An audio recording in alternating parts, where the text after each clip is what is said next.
Al-Quran satu nggak? Tapi kalau kita baca Quran bisa beda faham nggak? Bisa nggak? Bisa. Salafi baca Quran, Buya Zawir baca Quran, bisa beda nggak? Bisa beda. Terus siapa yang benar? Yang benar Qurannya. Pemahaman ini hanya berusaha mendekati kebenaran. Masalahnya ada kelompok yang lupa, dia kira pemahaman dia itu suci seperti suci Quran, benar mutlak seperti kemutlakan Quran. Itu sombong nggak tuh namanya?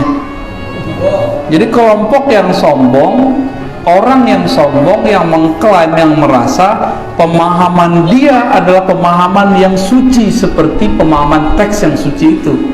Al-Quran suci, lalu dia baca, pemahaman dia dianggap suci, walaupun dia nggak ngomong, ciri-cirinya sederhana. Kalau ada orang beda faham dengannya, dia serang balik, dia kata-katai, disesat-sesatkan, gitu. Itu ciri-cirinya. Lalu di bagian mana Islam itu bisa banyak masalah? Jadi semuanya, Pak. Semua, mulai dari Bismillah, ada yang dijahar, ada yang nggak dijahar, ya kan? Bismillah huruf ba, itu udah banyak lagi tuh ilmunya tuh. Titik di bawah ba, ada macam-macam lagi tuh ilmunya.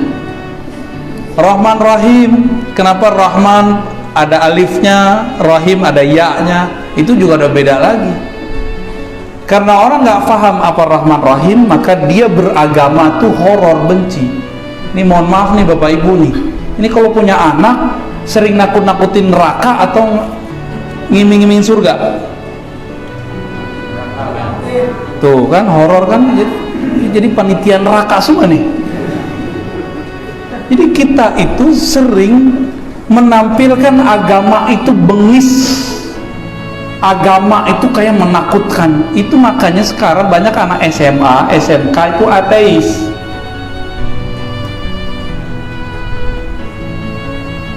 Banyak, Pak, agnostik, banyak hari ini. Saya punya kasus, kita juga ngisi di beberapa sekolah-sekolah SMK, itu mengalami hal yang sama, apalagi mahasiswa. Dan di barat sekarang sudah memuncak, orang-orang ateis itu udah muncak, pragmatisme, macam-macam istilah gitu ya, kalau kita pakai istilah-istilah kampus tuh. Orang-orang udah nggak percaya sama Allah, nggak percaya sama Tuhan, nggak percaya agama. Kenapa? Bagi dia, kok agama, orang beragama kok jadi horor ya? Jubah keren, kopiah mantap, tapi ngomong neraka mulu, nakutin anaknya neraka mulu.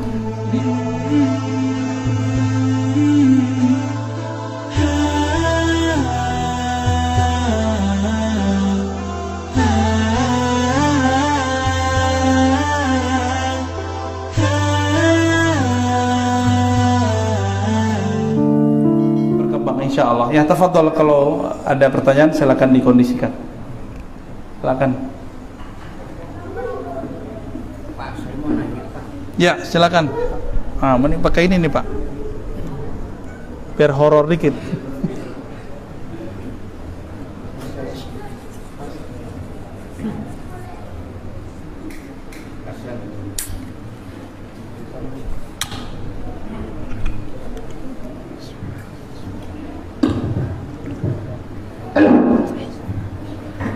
Assalamualaikum warahmatullahi wabarakatuh.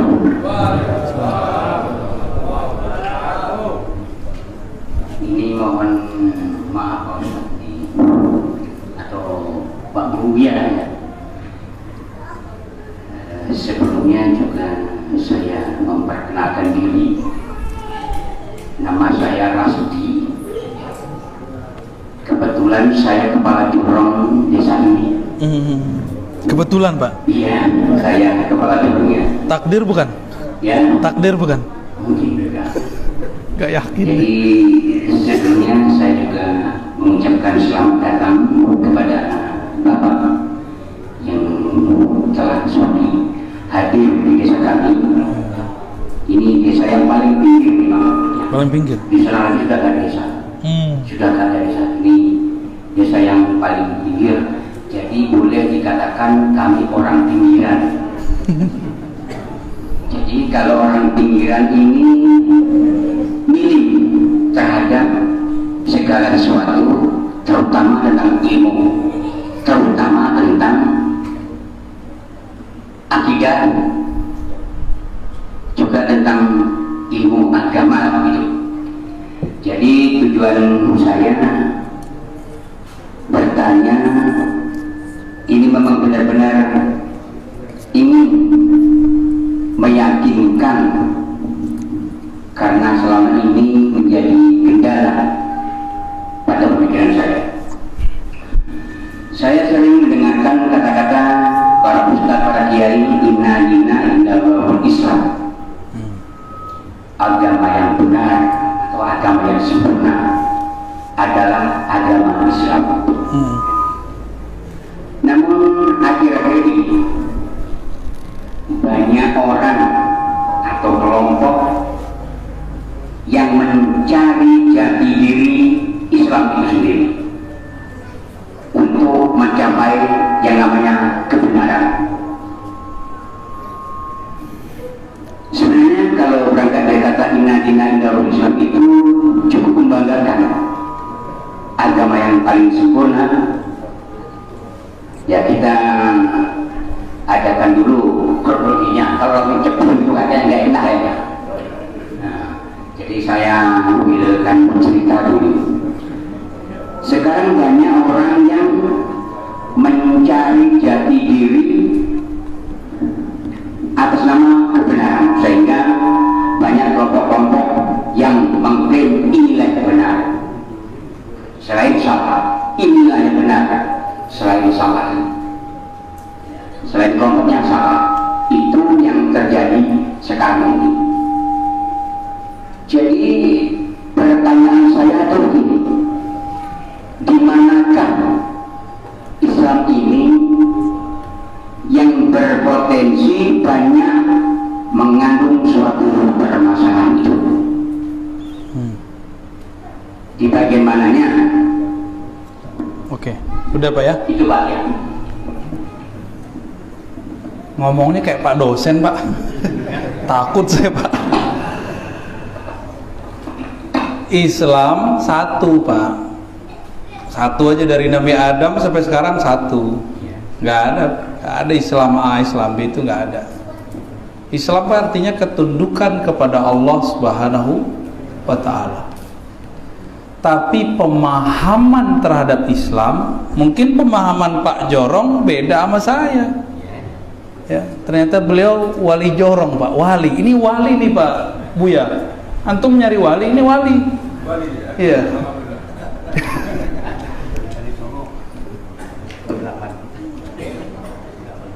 Al-Quran satu nggak? Tapi kalau kita baca Quran bisa beda faham nggak? Bisa nggak? Bisa. Salafi baca Quran, Buya Zawir baca Quran, bisa beda nggak? Bisa beda. Terus siapa yang benar? Yang benar Qurannya. Pemahaman ini hanya berusaha mendekati kebenaran. Masalahnya ada kelompok yang lupa, dia kira pemahaman dia itu suci seperti suci Quran, benar mutlak seperti kemutlakan Quran. Itu sombong nggak tuh namanya? Jadi kelompok yang sombong, orang yang sombong, yang mengklaim, yang merasa pemahaman dia adalah pemahaman yang suci seperti pemahaman teks yang suci itu.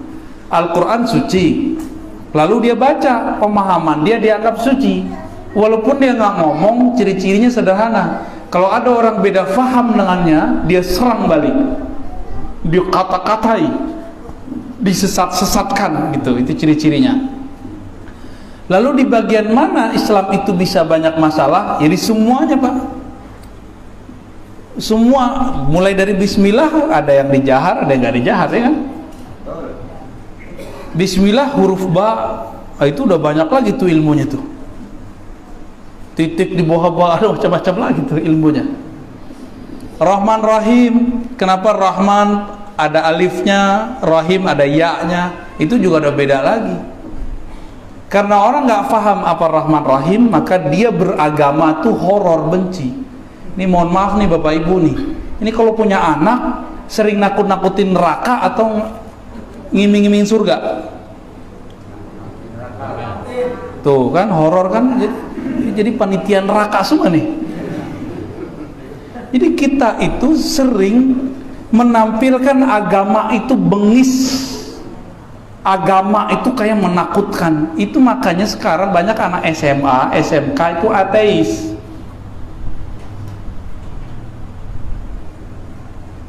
Banyak Pak, agnostik banyak hari ini.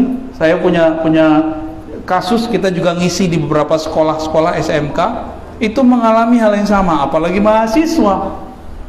Dan di barat sekarang sudah memuncak, orang-orang ateis itu udah muncak, pragmatisme, macam-macam istilahnya tuh ya, kalau kita pakai istilah-istilah kampus tuh. Orang-orang udah nggak percaya sama Allah, nggak percaya sama Tuhan, nggak percaya agama. Kenapa? Bagi dia, kok agama, orang beragama kok jadi horor ya? Jubah keren, kopiah mantap, tapi ngomong neraka mulu, nakutin anaknya neraka mulu. Nih ibu-ibu nih ya, paling dekat dengan anak-anak. Ibu itu kan punya sesuatu dalam dirinya disebut rahim. Kenapa disebut rahim? Karena rahim itu adalah kasih sayang Allah. Maka seharusnya seorang ibu paling bagus dalam memberikan pencerahan untuk anak-anaknya. Jangan nakut-nakutin neraka mulu ya. Guru-guru di madrasah, di sekolah, kalau ngancam anak jangan pakai neraka. Ngancam aja, tapi jangan pakai neraka ya. Itu urusan Allah sama guru ngaji ntar. Kecuali dia sudah menentang suatu hal yang berkaitan dengan agama, bahasanya harus jelas. Gimana Pak Wali? Wali Kutub Jorong. Gimana Pak? Rasdi ya? Waduh, namanya bid'ah sekali Pak. Belum ada zaman Rasul. Belum ada itu. Apalagi pakai masker begitu kan. Saya ada masker Pak. Prokes. Oke, ada lagi? Udah? Fadal.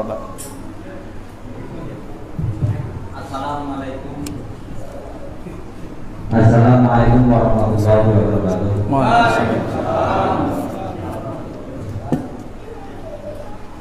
Alhamdulillah. Memperkenalkan diri, nama saya Ensoy Anwari. Saya dari Kedolongan Kuliah Kutu Gading Jaya. Jadi di sini yang saya mau tanyakan adalah soal sana. Di sini banyak berkembang rumah-rumah tapis. Ya. Tapi setahu saya yang memegang rumah-rumah tapis ini bukan habis. Dan dia setahu saya itu selevel dengan saya. Pokoknya sekolah SMP gitu. Tahu-tahu tak dari mana dia mendirikan rumah tapis. Dapat wangsit kali ya.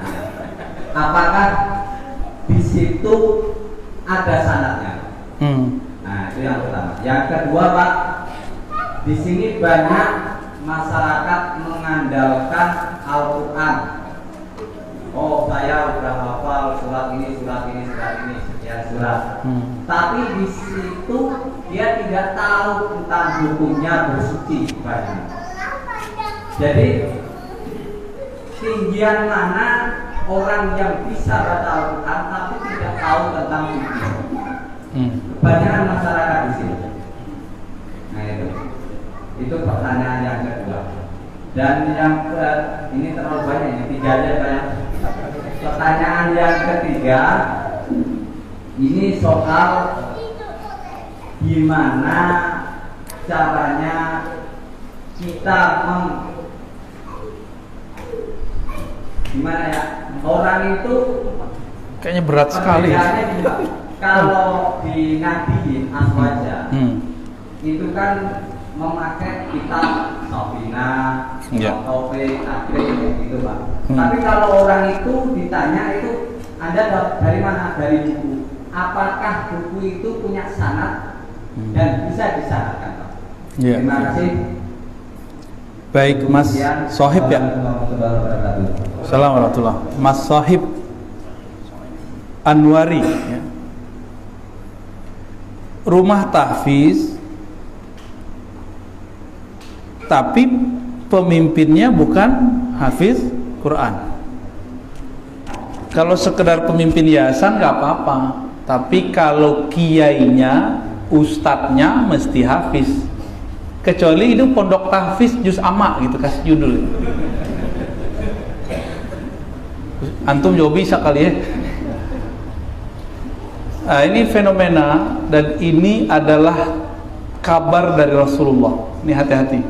Saya pernah diingatkan dulu oleh guru kita Kiai Ali Mustafa Yaqub. Saya khawatir, kata beliau, sekarang banyak orang nyamar pakai pondok tahfiz tapi mengajarkan terorisme. Tapi jangan curiga dulu, Pak, banyak pondok tahfiz yang baik, banyak. Cuma ini catatan dari guru saya Kiai Ali Mustafa Yaqub. Karena ada beberapa kasus temuan-temuan dari lembaga pemberantasan terorisme itu begitu, modus pakai pondok tahfiz. Bukan cocok logi, tapi memang munasabahnya ada. Munasabahnya qawiyah sahihah. Di akhir zaman, kata Rasulullah, akan muncul kelompok khawarij ya, yang mereka ahli Quran tapi imannya tidak tembus sampai ke kolbunya, ke dadanya. Hadis ini ada di Sahih Bukhari, Muslim, Abu Dawud, Tirmizi, dan hadisnya banyak. Artinya Nabi mengabarkan, apa kabar dari Nabi? Nanti akan banyak orang buka tempat-tempat untuk mengkader Quran, tapi dikader menjadi teroris, jadi khawarij. Ini maksudnya kalau digabungkan. Maka saya mengimbau kepada siapapun yang bergerak dakwah dalam pondok tahfiz, tolong pelajari, tidak hanya hafalan. Jadi belajar agama itu dibagi tiga kecerdasannya. Orang cerdas itu tiga. Imam Ghazali yang mengatakan ini dalam kitab Al-Mustasfa. Apa kata dia? Ada kecerdasan hafalan, hifz. Itu level paling rendah, tapi sekarang sedang ditinggi-tinggiin orang. Orang hafal dianggap paling hebat sekarang ya, padahal ada level 2, bukan hifz tapi fiqh, paham. Jadi kalau antum nanya mana yang lebih bagus, yang lebih tinggi faham daripada cuma hafal, apalagi cuma baca Quran. Jadi lebih afdal membaca atau faham? Ya faham. Faham itulah inti Quran.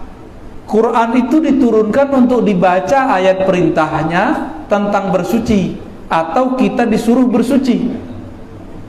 Ini ada ayat nih, surah Al-Maidah ya Pak Wali ya. Ada ayat surah Al-Maidah ayat 6. Pak Wali ngobrol aja nih. Ya, gimana mau lanjut, berisik.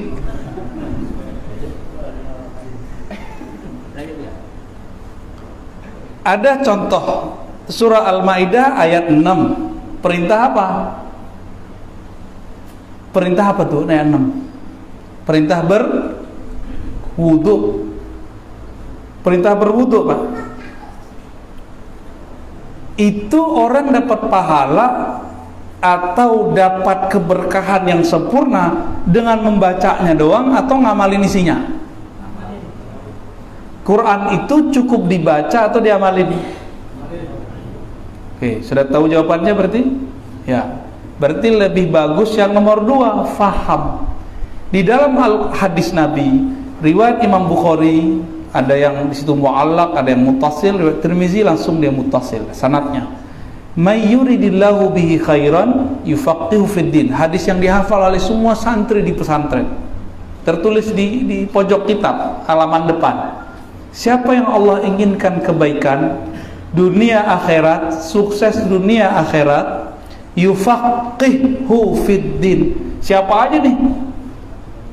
nggak mesti dia santri, bisa yang bukan santri, nggak mesti wali juga, wali kutub. Tadi antum nyebut wali kutub sih ya. Horor juga tuh kali kalau kutub. Yufaqihu fiddin, Allah buat dia faqih, mengerti agama, bukan yuhafizhu atau ja'alahu hafizan, enggak. Allah jadikan dia hafiz, enggak. Allah jadikan dia faham.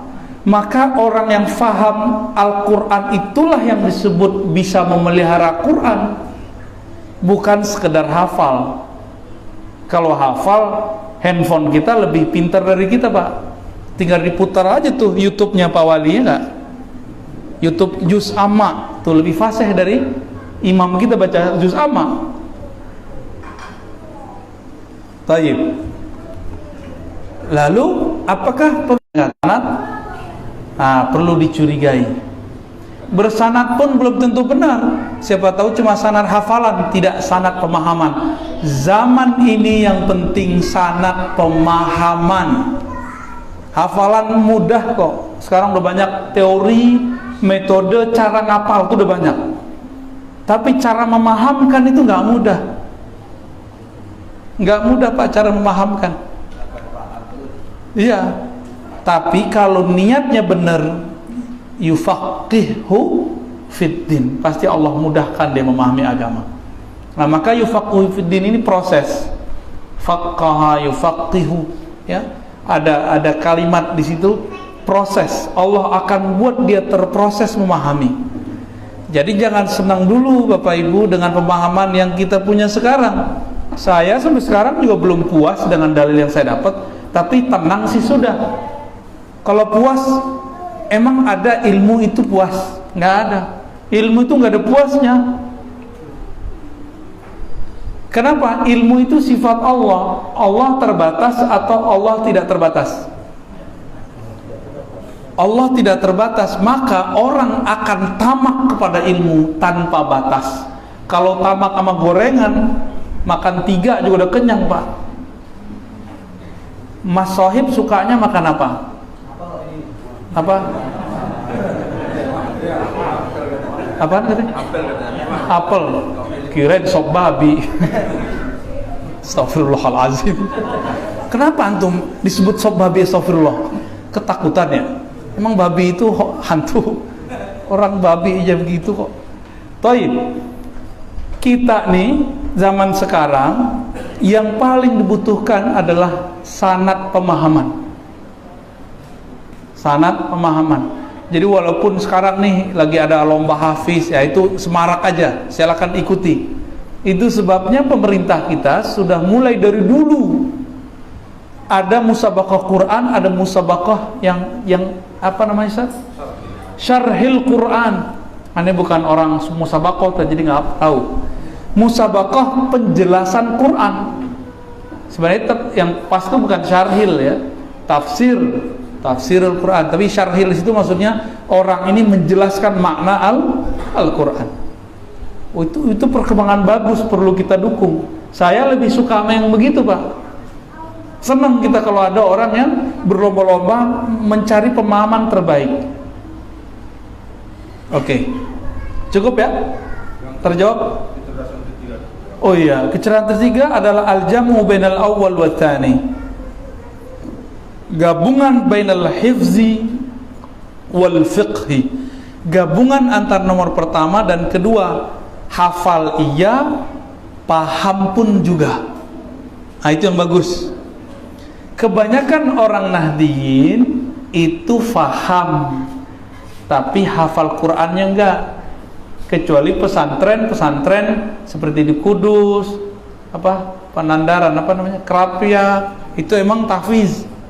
Di luar itu nggak banyak, apalagi di Sumatera Barat ya.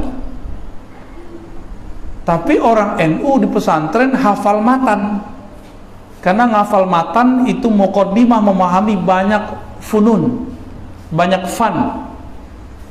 Ya. Hifzul matan, ya, menghafal matan akan mempermudah orang fi fahmil funun muta'addidah, ya, untuk memahami fan yang banyak sekali.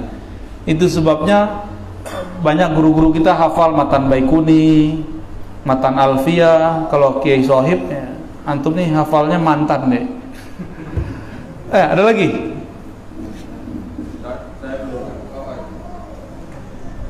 Fadal. Ini munsyid kita nih. Siapa namanya nih? Assalamualaikum warahmatullahi wabarakatuh. Assalamualaikum warahmatullahi wabarakatuh. Dia nama saya Rio Chandrika. Rio. Pada saat ini kan banyak sekelompok umat atau sekelompok orang membid'ahkan memukul rebana atau wudhu dalam rumah Allah. Saya minta penjelasan kepada dia bagaimana hukumnya kami bersolawat menggunakan wudhu pada saat ini, dan adab bersolawat itu bagaimana yang benarnya. Terima kasih. Wassalamualaikum warahmatullahi wabarakatuh. Salam. Ini dua bab ya, adab sama hukum pakai duf. Dulu ada sebuah hadis Imam Nasai seingat saya, a'linun nikah bid-dufuf. Benar Bu Yasfi ya? A'linun nikah bid-dufuf. I'lankanlah pernikahan. Apa arti i'lankan? Publikasikan, kasih tahu orang bahwa kamu menikah bid-dufuf, dengan memukul terbangan. Itu hadis Nasai. Di hadis Imam Tirmizi, Nabi nyuruh berakadlah kamu nikah fil masjid. Di mana? Di masjid. Meskipun hadisnya dhaif tapi diamalkan oleh sebagian ulama salaf, maka sampai sekarang itu kita banyak akad di masjid. Meskipun riwayatnya menurut sebagian ahli hadis dhaif, tapi menurut sebagian ulama ahli fikih zaman salafus saleh itu diamalkan. Jika gabung yang satu sama yang kedua, jadinya gimana? Maka ulama kita membolehkan mukul terbangan orang nikah di masjid. Nah itu kalau gabungan al-jam'u. Tapi saya nggak pakai itu. Itu kalau mau jelasin aja secara usul fikih ya. Hadis dan usul fikih. Secara hadis itu ada riwayat yang lebih kuat, riwayat Imam Muslim, bahwa Nabi mengajak Sayyidatuna Aisyah Ummul Mukminin radhiyallahu taala anha untuk nonton. Ada orang-orang Habasyah lagi menampilkan tarian pedang dan ya semacam seni gitulah. Tarian pedang tarian kayak tari piring gitu. Soalnya kan gak ada piring dulu, adanya tombak. Tarian tombak deh. Coba kalau di sini tarian tombak, mungkin saya kabur duluan nih. Pinggir beneran itu Pak Wali. Ya, kalau pakai tombak bisa ditombak saya nanti.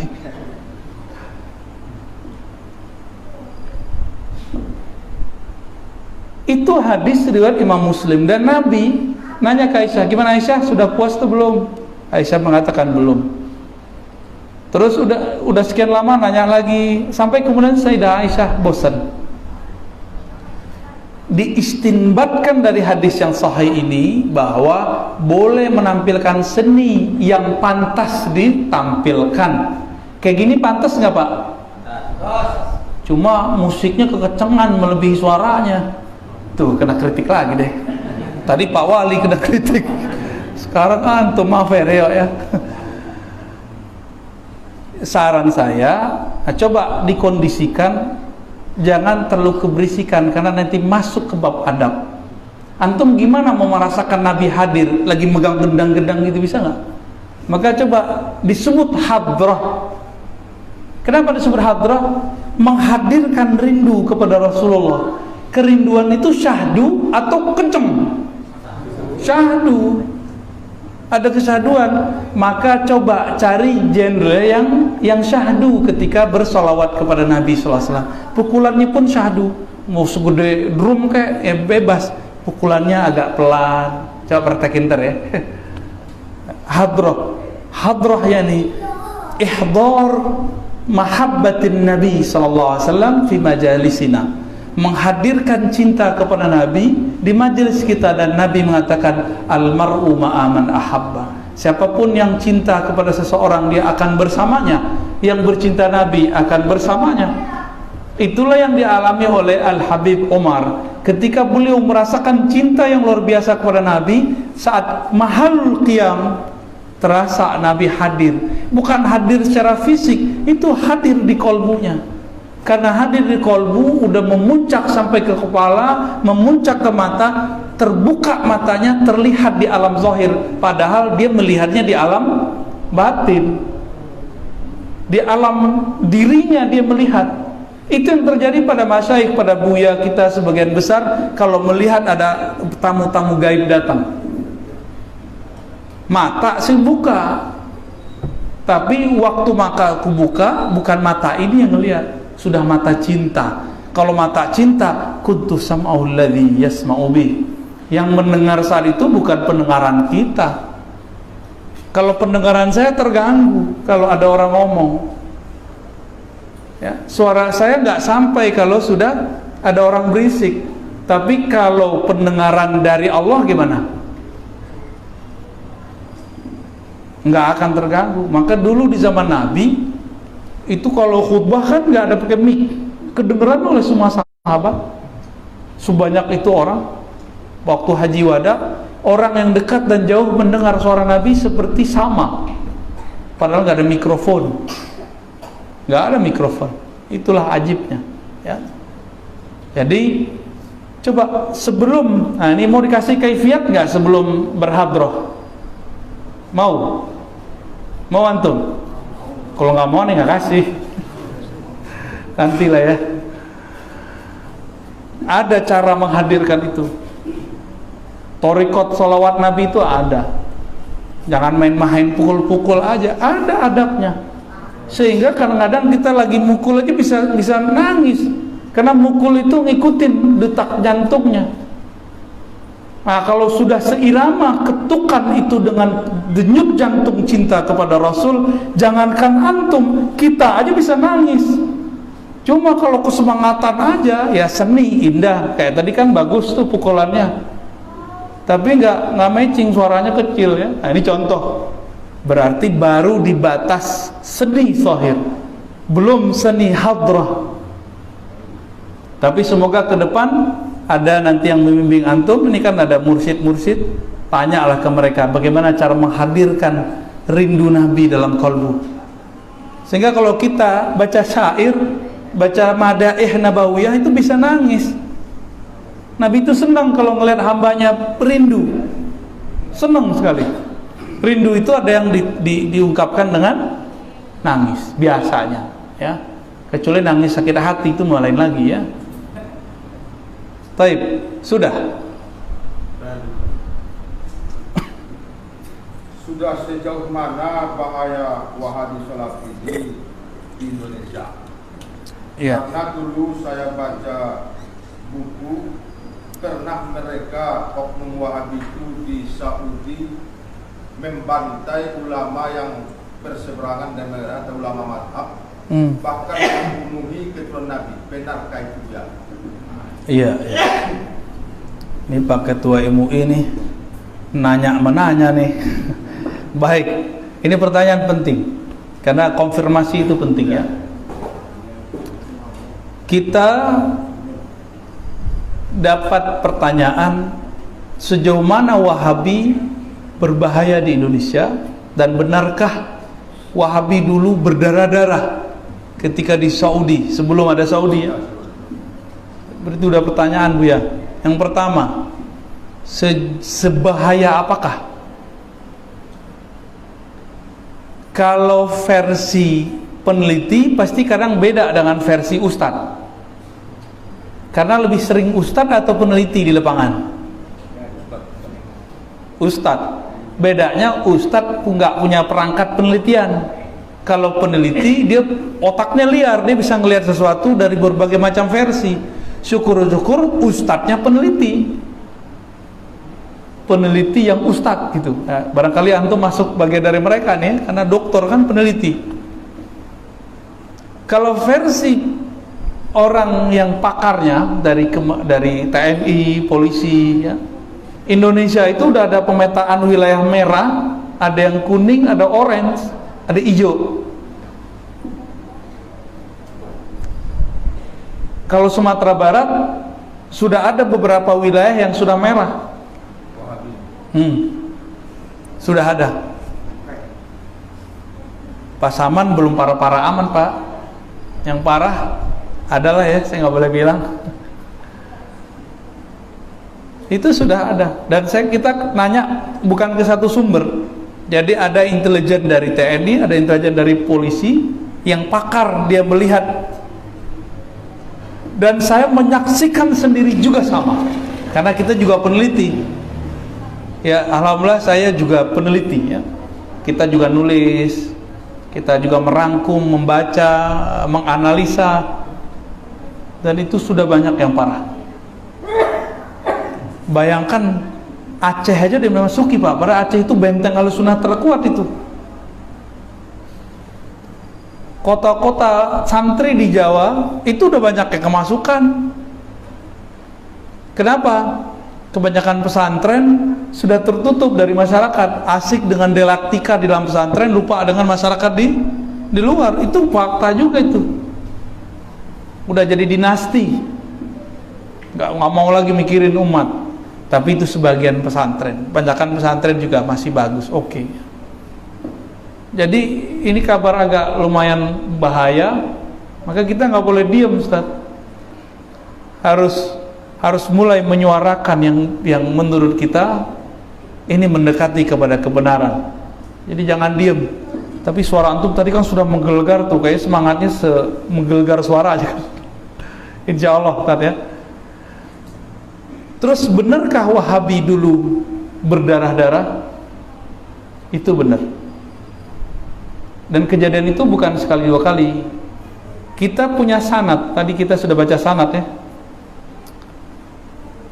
Jadi kalau di Sumatera itu ada Syekh Sulaiman Rasuli, Syekh Abdul Wahid Salihi, Syekh Jamil Jauh, itu punya guru, Syekh Khatib Ali punya guru namanya Syekh Ahmad Khatib Minangkabau. Syekh Ahmad Khatib Minangkabau punya guru Bakri Syato punya guru namanya Sayyid Ahmad Zaini Dahlan. Beliau mengabadikan pembunuhan berdarah oleh Wahabi. Judulnya Fitnatul Wahabiyah. Kitab ini dibantah oleh mereka, tapi datanya nggak kuat. Mereka itu nganggap kalau udah dibantah berarti yang dibantah kalah. Nggak begitu. Tidak semua bantahan itu valid. Main asal bantah-bantah aja. Said Ahmad Zidahlan itu menyaksikan kebangkitan Wahabiyah setelah yang pertama. Yang pertama beliau nggak semasa. Jadi Said Ahmad Zidahlan menyaksikan bagaimana ganasnya mereka. Kenapa? Karena dulu Inggris mencoba memecah belah Turki Utsmani. Turki Utsmani dipecah. Di Saudi ada dua potensi, keluarga Suud, keturunan Suud dengan keluarga Hashim. Hashim ini syarif di Mekah. Sempat keturunannya kemudian ada yang jadi raja setahun 2 tahun di Hijaz. Tapi kemudian karena mereka tidak mau diatur oleh Inggris, maka orang Inggris mempersenjatai keluarga Suud. Kalau dipersenjatai gimana? Keluarga Suud kemudian mendekati orang-orang Wahabiyah, pakai ayat, pakai Quran, pakai sunnah, atas dasar ingin memurnikan tauhid. Mereka meratakan kubur dan membunuh siapa saja yang mengajak untuk itu. Intinya politik sebenarnya di belakangnya, politisasi agama. Itu sebabnya Bapak Ibu karena Allah di Saudi tidak ada partai. Karena ketika Saudi berdiri ada kesepakatan kerajaan agama oleh keluarga dan murid-murid Alu Syekh Muhammad bin Abdul Wahab. Ada kerajaan politik, kekuasaan ini dipegang oleh Ahlus Suud, keluarga Suud. Jadi mereka udah bagi dua. Tapi keluarga yang Suud ini minta kepada keluarga Ahlus Syekh, kalau buat fatwa yang jagain kami. Kalau kerajaan boleh nggak ada partai. Sebenarnya boleh kalau Perdana Menteri, tapi mereka nggak boleh. Maka di sana nggak ada partai, Pak. Di sono nggak ada 0102 kayak kita tahun-tahun kemarin, ya. Nggak ada demo, haram demo. Nggak ada demokrasi, bagi mereka nyoblos itu haram.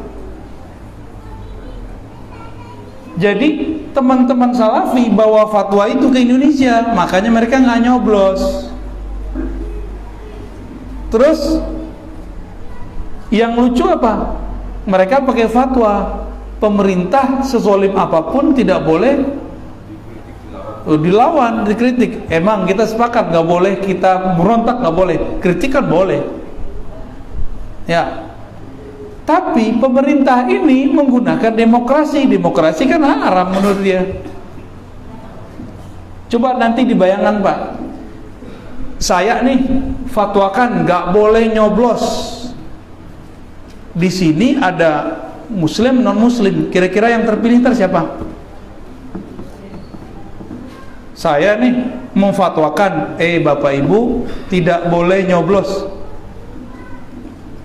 Gimana? Yang menang non muslim. Ya. Nah ini akibatnya. Maka fatwa-fatwa mereka kurang berkenan, kurang relevan sebenarnya. Jadi gitu, Ustaz. Jadi benar bahwa ada sejarahnya dan bukan hanya Said Ahmad Dahlan yang nulis, itu juga ditulis oleh penulis-penulis dari barat. Keturunan Nabi pun ikut mereka bunuh. Itu benar kan, keluarga Hashim mereka bunuh sebagian. Yang selamat itu yang kerajaan Yordan itu, karena mereka sudah punya kekuasaan di sana. Dan nanti satu saat Khawarij ini kan tentara Dajjal. Yang pertama mereka cari adalah keturunan Rasulullah. Karena keturunan Rasulullah itu di situ ada Imam Mahdi. Nanti yang akan digorok pertama mereka adalah Habaib. Jadi itu benar.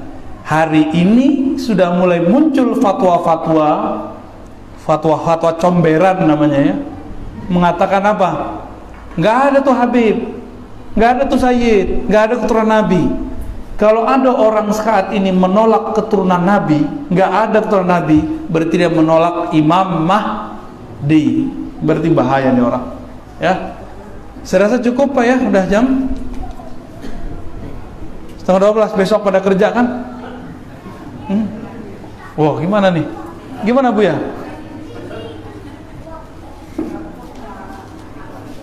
Gimana MC? Cukup ya? Hah? Cukup lah, oke. Saya rasa cukup ya, karena pasti ada hajat esok hari, supaya tidak bertabrakan antara kebutuhan agama kita dan kebutuhan duniawi kita. Semoga pertemuan ini Allah maafkan, Allah ridhoi jika ada kesalahan. Mohon maaf Pak Wali, canda-candaan saya mungkin agak sedikit garing. Ya, mohon maaf kepada para guru, para masyayikh jika ada kalam dan adab yang telah kami langgar, dan semoga kedatangan kami bermanfaat. Amin ya rabbal alamin. Assalamualaikum warahmatullahi wabarakatuh.